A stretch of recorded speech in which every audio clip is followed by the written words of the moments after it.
Bonjour à tous, aujourd'hui on se retrouve dans cette vidéo pour parler de Jean-Philippe Rameau. Alors tout d'abord, c'est qui Jean-Philippe Rameau? Alors Jean-Philippe Rameau est un compositeur et théoricien de la fin de la période baroque jusqu'au début du classicisme. Il a essentiellement composé des œuvres lyriques comme des tragédies lyriques, des opéras-ballets, mais aussi des œuvres pour clavecin. C'est une référence pour énormément de compositeurs, car c'est le premier théoricien, entre autres, de l'harmonie classique. On verra ça tout à l'heure. Donc aujourd'hui, la question à laquelle je vais répondre, c'est en quoi Rameau a-t-il révolutionné la musique au début du XVIIIe siècle? Alors tout d'abord, on va commencer par le commencement. Rameau est né le 25 juillet 1683 à Dijon. Son père était organiste professionnel et ça a été son premier maître. Et donc il a appris la formation musicale très tôt durant son enfance. Donc quand il était jeune, petit, adolescent, il fait ses études au collège jésuite des Gaudrans et il s'arrête à la classe de 4e, malheureusement. Parce que d'après son enseignant, le père Gauthier, Rameau, au lieu de suivre les cours, il écrivait de la musique, il chantait. À 18 ans, Rameau il prend sa vie en main et décide qu'il veut faire de sa vie la musique. Et donc son père, il l'envoie en Italie et lui dit « Va perfectionner ton art, mon fils, vas-y ». En fait, il va pas y rester si longtemps en Italie. Il va s'engager dans une troupe d'artistes ambulants à Milan et il va être violoniste, mais il va très vite rentrer en France. À partir de ce moment-là, sa vie, c'est déménagement sur déménagement. Il ne s'arrête jamais, d'accord? Il a été engagé en tant que maître de chapelle ou organiste dans beaucoup d'églises, de cathédrales. Et en 1606, il va à Paris pour la première fois de sa vie. Et c'est cette même année qu'il va publier son premier recueil de pièces pour clavecin. En 1709, il revient à Dijon dans sa ville natale et prend la succession de son père à l'orgue de l'église paroissiale de Notre-Dame de Dijon. D'ailleurs, on raconte que pendant toutes ces années où il a travaillé pour des églises, il a voulu une fois être congédié pour voyager et perfectionner son art, mais on lui a refusé. Et donc le samedi de la fête Dieu, il décide de jouer faux pendant toute la cérémonie jusqu'à ce qu'on lui accorde de partir. C'est là qu'on voit que Rameau était assez arrogant, on va pas se le cacher. En 1722, ça y est, Rameau, il dit « Je m'installe à Paris définitivement ». Il publie son premier ouvrage théorique, le traité de l'harmonie réduite à ses principes naturels, où il présente la musique comme une science et affirme que le principe naturel de la musique, c'est l'harmonie. Alors comment Rameau a-t-il construit sa théorie?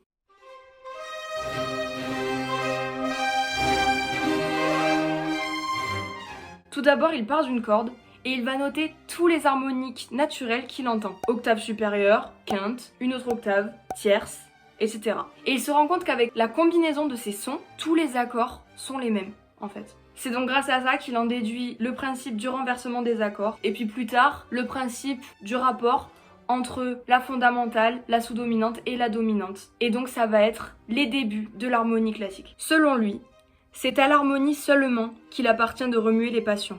La mélodie ne tire sa force que de cette source dont elle émane directement. Rousseau, d'ailleurs, contestera totalement ça en prônant avec les Italiens plutôt la mélodie. En 1626, Rameau se marie avec Marie-Louise Mangot, avec qui il aura 4 enfants. Un an plus tard, en 1727, il rencontre le général de la Pouplinière. Alors, ce monsieur de la Pouplinière, c'est un des hommes les plus riches de France à l'époque. Et en fait, il va être le mécène de Rameau, c'est-à-dire qu'il va le soutenir financièrement pendant 25 ans. Ça va, il se met bien le Rameau. Et c'est là que tout commence. Rameau commence à diriger l'orchestre de la Pouplinière et par la même occasion, il va donner des cours à la femme de monsieur de la Pouplinière. C'est d'ailleurs dans son hôtel qu'il va rencontrer l'abbé Pellegrin et Voltaire qui vont lui procurer ses premiers livrets. Le 1er octobre 1733, une grande date pour Rameau, on crée sa première tragédie lyrique à l'Académie royale de musique. Elle s'appelle Hippolyte et Aricie et elle lance enfin la carrière de Rameau alors qu'il a déjà 50 ans. Alors on va faire un petit zoom sur cette œuvre, Hippolyte et Aricie, une des œuvres les plus importantes de son répertoire.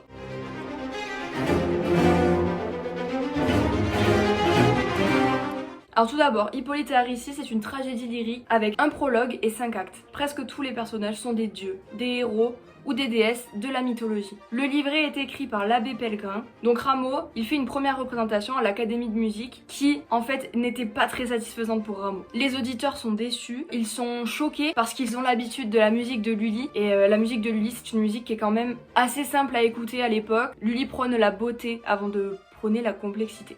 Donc voilà, le public il est effrayé, Rameau il fait des innovations harmoniques, le public il sait pas quoi en penser, il est un peu effrayé, un peu...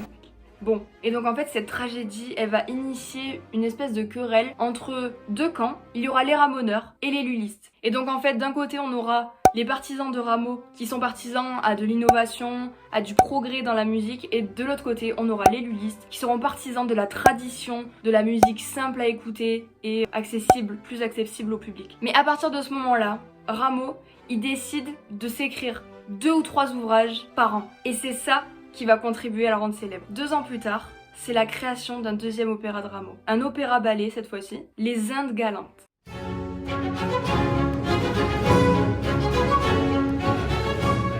Alors je pense que Les Indes galantes, c'est l'opéra le plus connu de Rameau aujourd'hui. Donc au départ, c'est un opéra-ballet composé d'un prologue et de 3 entrées uniquement. Le librettiste, c'est Monsieur Fusilier. Le thème exposé dans le prologue, c'est que les jeunes Européens à l'époque ont délaissé l'amour pour la guerre. Et donc les dieux décident d'envoyer l'amour vers des contrées plus lointaines. Alors un opéra-ballet, vite fait, c'est quoi? Ça se compose d'air, ce sont des moments où la voix prime. On a une virtuosité incroyable et où on va tout miser sur justement cette virtuosité, la mélodie du soliste. On a des récitatifs, donc c'est un mélange entre le chant et la voix parlée. On a des chœurs, beaucoup de chœurs dans les œuvres de Rameau, car il privilégie beaucoup l'harmonie. Et enfin, des symphonies, donc des interludes musicaux. Et en fait, ce qui est intéressant dans les opéras-ballets, c'est que toutes les entrées sont indépendantes les unes des autres. Donc en fait, les dirigeants de salles de spectacle à l'époque, ils pouvaient très bien choisir de dire « moi je présente le prologue et l'entrée 2 », voilà. Et en fait, ça ne changeait rien au cours de l'histoire parce que chaque entrée est indépendante. En 1736, le public il en veut plus. Il a adoré l'œuvre de Rameau et il veut une autre entrée. Alors Rameau et Monsieur Fusilier vont créer une 4e entrée qui s'appellera l'entrée des sauvages. Et cette entrée, elle va faire fureur, elle va être applaudie. Et d'ailleurs, elle fait toujours fureur aujourd'hui, car c'est une des œuvres de Rameau que l'on entend le plus souvent.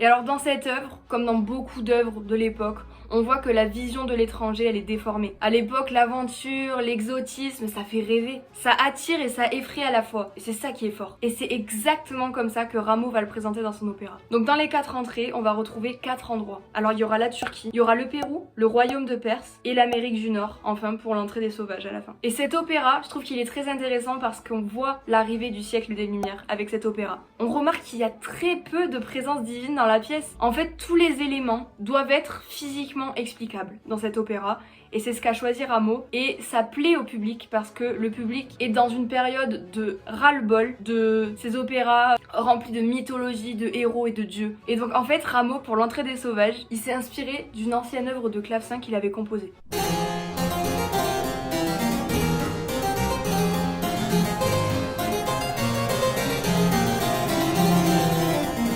Il y a quelque chose d'étonnant par rapport au livret, c'est que l'entrée des sauvages, elle est totalement écrite en empathie avec les sauvages, alors qu'à l'époque, c'est vraiment pas une opinion qui est partagée. On considère les sauvages de façon péjorative. Et après ça, après ce succès fou, on n'entendra plus jamais parler de cet opéra jusqu'au XXe siècle.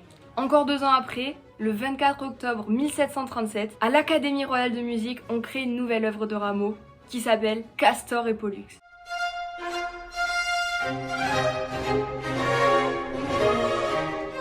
Alors Castor et Pollux, c'est une tragédie lyrique en un prologue et 5 actes. Le livret, il est écrit par Pierre-Joseph Bernard, qu'on appelle Gentil Bernard. C'est mignon.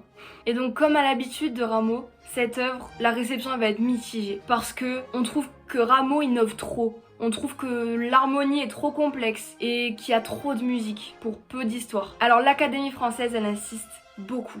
Elle insiste et elle dit à Rameau, il faut retravailler cette tragédie avec le librettiste, il faut que vous la retravaillez parce que, selon elle, il y a un potentiel. Alors Rameau et Gentil Bernard, ils vont se lancer dans une restructuration complète de l'œuvre. Ils suppriment le prologue, ils ajoutent un acte, ils changent aussi le livret pour qu'il soit plus vraisemblable et que le public ne se lasse pas. En fait, ils vont se tourner vers des intrigues plus humaines. Et pour le plaisir du public, ils ajoutent des nouvelles danses, ce qui fait une grande place à la musique instrumentale dans cette œuvre, notamment aux instruments à vent qu'on entend très particulièrement. Et on sent que dans cette œuvre, on sent que Rameau emploie une richesse de timbre qui est inédite pour l'époque. Et donc après toutes ces modifications, Rameau, il repose sur la table en 1754 son œuvre qui va être représentée et qui va faire fureur. C'est l'un des plus grands succès de Rameau. Avec cette œuvre, il arrive à montrer la suprématie et la grandeur de l'opéra français, en plein milieu de la querelle des bouffons. Mais alors la querelle des bouffons, c'est quoi ?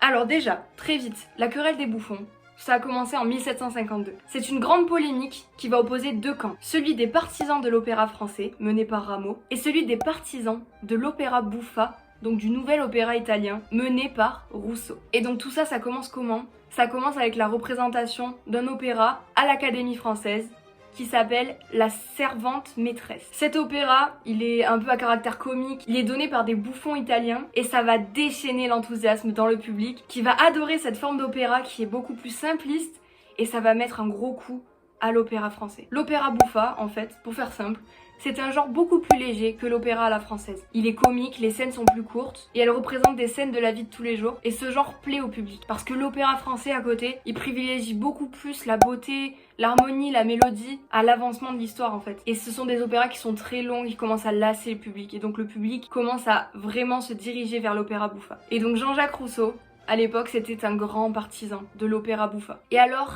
il va se lancer, il va vouer une profonde haine à Rameau. Parce que Rameau, depuis la création d'Hippolyte et Aricie, il a relancé l'opéra français. Il a redonné vie à la tragédie lyrique. Et donc Rousseau, ça va être l'ennemi le plus acharné de Rameau. Et ses propos envers lui, bien qu'il soit injuste, il va réussir à convaincre une grande partie de l'opinion de la musique française. En 1949, Rousseau publie plus de 400 articles sur la musique dans la grande encyclopédie. Et Rameau, il va répondre comment à ça ? En 1755, Rameau va publier les erreurs sur la musique dans l'encyclopédie. Et ce qui va enrager encore plus Rousseau. Surtout qu'en 1754, quand Rameau représente Castor et Pollux avec Gentil Bernard, l'opéra fait fureur. Et donc Rameau va prendre une incroyable revanche sur Rousseau. Dans ces dernières années, Rameau, il va se fâcher avec son mécène, Monsieur de la Pouplinière. Mais ça va pas l'empêcher de continuer à créer. Donc il va continuer son activité de compositeur et de théoricien. En 1764, alors qu'il a 80 ans,